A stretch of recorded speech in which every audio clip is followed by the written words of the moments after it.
నేటి జీవనశైలి కారణంగా వయసుతో సంబంధం లేకుండా పుట్టిన పసికందు నుంచి పండు ముసలి వరకు అందరికీ డయాబెటీస్ లేదా హార్ట్ అటాక్ వంటి ఖరీదైన రోగాలు వస్తున్నాయి. ముఖ్యంగా డయాబెటీస్ సైలెంట్ కిల్లర్. ఒకసారి ప్రవేశించింది అంటే తగ్గడం అనేది ఉండదు. అది జీవితకాలం మనతో పాటే ఉంటుంది. సో మైల్డ్ షుగర్ అని లైట్ షుగర్ అని తేడాలు చూసుకుంటూ నిర్లక్ష్యం చేయకూడదు. ఎవరైనా సరే రక్తంలో గ్లూకోజ్ పరగడుపున 125 దాటినా, తిన్న తర్వాత 2 గంటలకు 200 దాటినా వారికి మధుమేహం ఉన్నట్టే అని గుర్తించాలి. ఒక్కసారి అలా కనపడినా సరే మందులు మొదలు పెట్టాల్సిందే.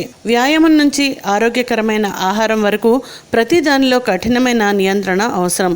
దానితో పాటు కాకరకాయ రసం తాగడం, నేరేడు గింజలు తినడం వంటి అనేక రకాల ఇంటి చిట్కాలు కూడా కొందరు అనుసరిస్తుంటారు. ఈ కోవలోకే ఖర్జూర గింజలు కూడా వస్తాయి. ఖర్జూర గింజలు కూడా మధుమేహ వ్యాధిగ్రస్తులకు భలేగా పనిచేస్తుందట. మధుమేహ వ్యాధిగ్రస్తులకు ఈ విత్తనాలు ఎంతో మేలు చేస్తాయని నిపుణులు చెబుతున్నారు. డయాబెటీస్ ఉన్నట్లు నిర్ధారణ కాగానే ఖర్జూరాలను మాత్రం తినకూడదు. కానీ ఖర్జూరం లోపల ఉండే గింజలు మాత్రం చాలా ఉపయోగకరంగా ఉంటాయి. ఖర్జూరం విత్తనాలు కొన్ని ముఖ్యమైన పదార్థాలను కలిగి ఉంటాయి. ఇవి రక్తంలో ఉన్న గ్లూకోజ్ను శక్తిగా మార్చడంలో సహాయపడతాయి. అంతేకాకుండా ఖర్జూరంలో ఫైబర్ ఉంటుంది. ఇది జీర్ణ రుగ్మతల చికిత్సలో కూడా సహాయపడుతుంది. ఈ విత్తనాలు మంచి జీవక్రియను నిర్వహించడానికి ఎంతో మేలు చేస్తాయి.